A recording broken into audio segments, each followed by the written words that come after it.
और उस मां के बारे में इस तरह का गंदा गाली बोलना, और वहां पर इंडी गठबंधन के सभी नेता मंच पर मौजूद हैं।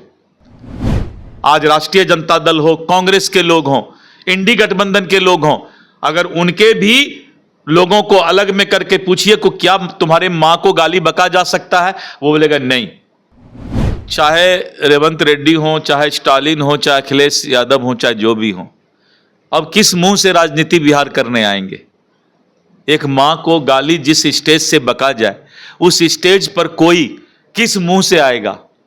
नमस्कार, मैं हूं सिद्धि सिंह और आप देख रहे हैं फर्स्ट बिहार झारखंड। बिहार में इस वक्त एक बात जो है वो तुल पकड़ी हुई है। बिठौली में जिस प्रकार से नरेंद्र मोदी और उनकी स्वर्गीय माता को लेकर के चर्चा हुई, या यूं कहें कि अभद्र शब्दों के द्वारा जो है नरेंद्र मोदी को परिभाषित किया गया, इस मुद्दे पर हम बातचीत करेंगे। हमारे साथ है भाजपा के प्रदेश अध्यक्ष डॉक्टर दिलीप जायसवाल, उनसे जानेंगे सर, बिठौली का मामला जो है आपने पूरे बिहार में देखा, ये चर्चा का केंद्र बना हुआ है। भाजपा ने भी इस पर जो है अपनी तरह से जो है अपना कार्रवाई दिखाया, फिर चाहे वो सदाकत आश्रम का घेराव करना हो, आप लोग कहे कि प्रदर्शन था, शांतिपूर्ण था, आज मौन प्रदर्शन भी देखने को मिला। किस प्रकार से आप देखते हैं नरेंद्र मोदी को लेकर के बिहार की जनता, या यूँ कहें महागठबंधन की तरफ से इस प्रकार से बात सामने आ रही है? देखिए, आज मैं अभी हरसिद्धि से आ रहा हूँ, मोतिहारी से। वहाँ करीब 2,500-3 हजार महिलाएं थीं, और उन महिलाओं में 2 ओल्ड एज की महिला, बुजुर्ग महिला मेरे पास आई, और उसने मीडिया के सामने कहा कि लगता है कि राहुल गांधी तेजस्वी यादव का संस्कार समाप्त हो गया। हम के क्या हुआ माई? बोला कि कोई अपने मां को गाली बकता है क्या? तो हम बड़ा आश्चर्यचकित हो गए सुन करके। किसी को भी बुरा लगेगा, और वो भी जो मां अब इस दुनिया में नहीं है।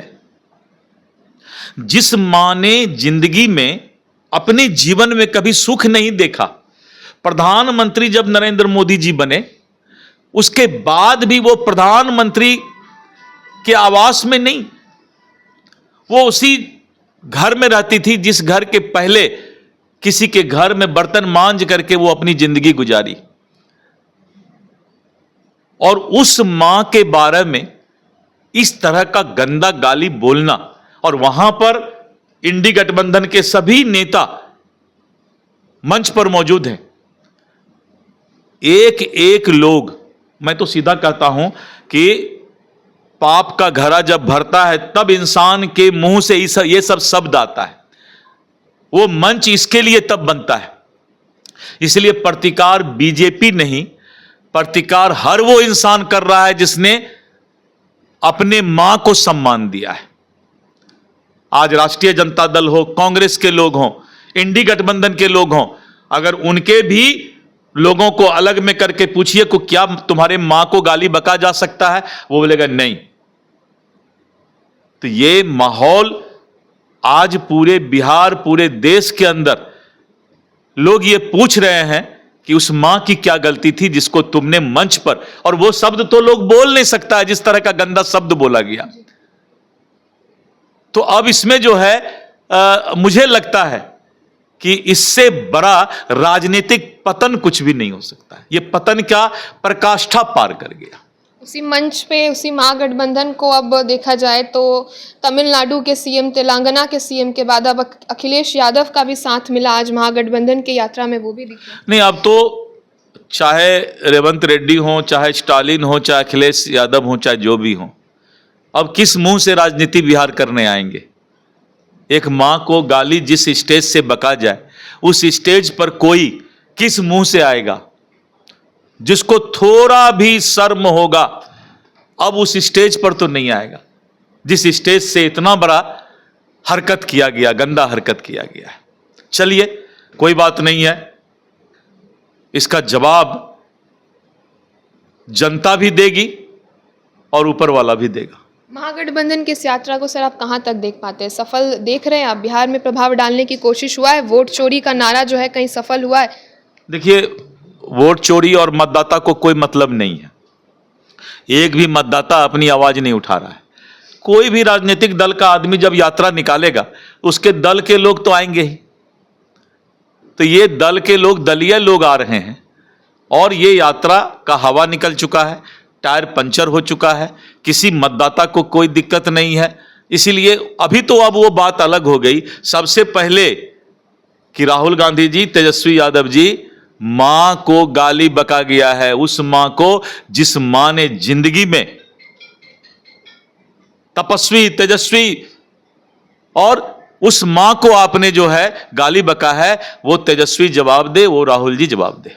सर आखिरी सवाल एक रहेगा कि लोकसभा के समय में एक नैरेटिव सेट करने की कोशिश हुई थी इंडिया गठबंधन की तरफ से कि संविधान खतरे में है यदि एनडीए की सरकार बनती है। इस बार बिहार में वोट चोरी करने का जो है नैरेटिव सेट किया अब तो मां खतरे में है, मां खतरे में, संविधान अब खतरे में नहीं है।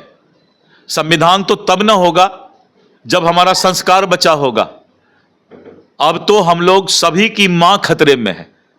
जिस तरह का माहौल और मंच बन गया है, संविधान तक तो वो बच गए, लेकिन अब मां खतरे में है, इसका तो जवाब दे पहले वो। तो ये थे हमारे साथ भाजपा के प्रदेश अध्यक्ष डॉक्टर दिलीप जायसवाल। आपने सुना किस प्रकार से नरेंद्र मोदी पर जो टिप्पणी की गई, जिस तरीके से उनको परिभाषित किया गया, बिहार की जनता जवाब देगी, साफ तौर पे डॉक्टर दिलीप जायसवाल ने कहा। और अब मां खतरे में है, इसका जवाब भी बिहार की जनता चुनावी साल में महागठबंधन को देने जा रही है। आपने सुना क्या कुछ कहते हैं डॉक्टर दिलीप जायसवाल। ऐसे खबरों के लिए आप जुड़े रहे हमसे और देखते रहिए first Bihar Jharkhand. Panorama group, जो सोचता है वो करता है, आपके अपने सपनों का आशियाना। ये लो मुंह मीठा करो, आज मैंने अपना जॉब छोड़ दिया, अब हम पूर्णिया वापस जाएंगे। जॉब छोड़ दिया है?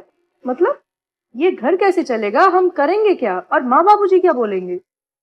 इसलिए मैं एक और मिठाई का डब्बा लाया। अपने बिजनेस के लिए लोन अप्रूव हो गया। अरे लोन अप्रूव हो गया वो तो ठीक है, लेकिन पूर्णिया में हम रहेंगे कहाँ? अपना घर भी तो नहीं है वहाँ। इसलिए तो एक और मिठाई का डब्बा अलग से लाया हूँ। हमने पूर्णिया में घर ले लिया है, पूर्णिया के ई होम्स पैनोरमा में। पूर्णिया में पैनोरमा ग्रुप लेकर आए हैं ई होम्स पैनोरमा। बड़ा घर, आलीशान जिंदगी और अत्याधुनिक सुविधाओं के संग। अरे अरे, अब क्यों मुंह मीठा करवा रही हो? क्योंकि हम घर वापसी जो कर रहे हैं। घर वापसी की खुशी पूर्णिया में ई होम्स पैनोरमा के संग। ई homes panorama, luxurious lifestyle redefined.